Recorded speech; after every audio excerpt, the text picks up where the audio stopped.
Hello বন্ধুরা, তোমরা সবাই কেমন আছো? আশা করব ভীষণ ভালো আছো। আর আমরা তো বেশ ভালোই আছি। তো অনেক দিন পরে তোমাদের সঙ্গে একটা ছোট্ট মিনি ব্লগে কিন্তু চলে এসেছে। আর দেখো, আজকে আমাদের বাড়িতে হচ্ছে রস বড়া রেসিপি।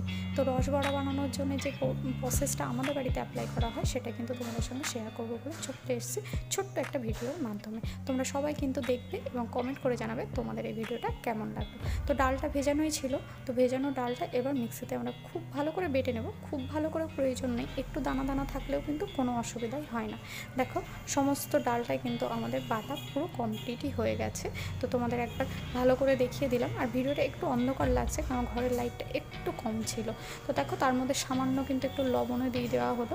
খুব সামান্যই, বেশি মাত্রা দেওয়ার কোনো প্রয়োজন নেই। যতটুকু প্রয়োজন লাগবে ততটুকু দিলেই হবে।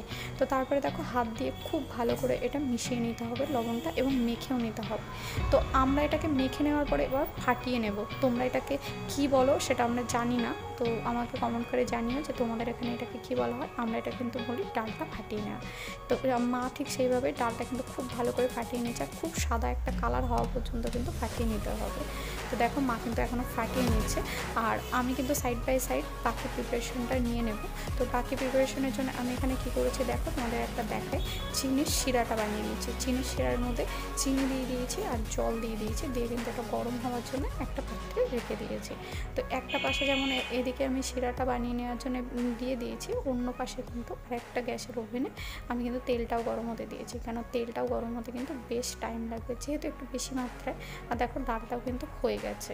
তো দেখো, তেলটাও কিন্তু এদিকে গরমও হচ্ছে এবং চিনি শিরাটাও কিন্তু গরম হচ্ছে। তো তেলটা মোটামুটি গরম হয়ে গেছে। তো আমরা এখানে কিন্তু এবার এগুলো ছেড়ে দেবো, বড়াগুলো ছেড়ে দেবো। তো বেশি বড় বড় করে ছাড়লে হবে না, ছোট ছোট করেই ছাড়তে হবে। আর এটার প্রসেসটা তোমরা যদি কেউ বড়ি দিতে পারো, যেভাবে আমরা বড়ি দিই না, সেই প্রসেসেই কিন্তু ছোট্ট ছোট্ট করে তেলের মধ্যে ছেড়ে দিতে হবে এবং লাল লাল করে ভেজে তুলে নিতে হবে। তো তোমরা এখানে দেখতেই পাচ্ছ যে কিভাবে ছাড়ছে, দেখে কিন্তু বুঝতেই পারছো। এইভাবে কিন্তু ছোট্ট ছোট্ট করে ছেড়ে দিতে হবে। তো পুরোটা মা এখানে ছেড়ে দিচ্ছে, তোমরা দেখে নাও, দেখলেই বুঝতে পারবে। আর কেমন লাগলো কিন্তু অবশ্যই কিন্তু আমাকে কমেন্টে জানাবে। এবারটা না লাল লাল করে খুব ভালো করে ভেজে তুলে নিতে হবে। তো দেখো, ভেজে নেওয়া হয়ে গেছে। এবার কিন্তু এটাকে আমরা চিনির যে রস বানিয়েছিলাম, চিনির শিরা, সেটার মধ্যে দিয়ে দিচ্ছি। আর এই চিনির শিরার মধ্যে কিন্তু বেশ কিছুক্ষণ রেখে দিতে হবে। কেননা তার একটাই কারণ হচ্ছে, চিনির শিরাটা যতটা এই রসের মধ্যে থাকবে তত রসটা, মানে চিনির শিরাটা এই বড়াটার মধ্যে বেশ ভালো মতো ভরে যাবে এবং তারপরে কিন্তু খুব সুন্দর টেস্টি খেতে হয়ে যাবে। তো দেখো, আমাদের কিন্তু পুরো রেডি হয়ে গেছে। তো কেমন লাগলো আজকের ভিডিওটা অবশ্যই কিন্তু কমেন্ট বক্সে জানিও। আজকের মতো এটুকু থাক, নেক্সট ব্লগে আবার দেখা হবে তোমাদের সঙ্গে।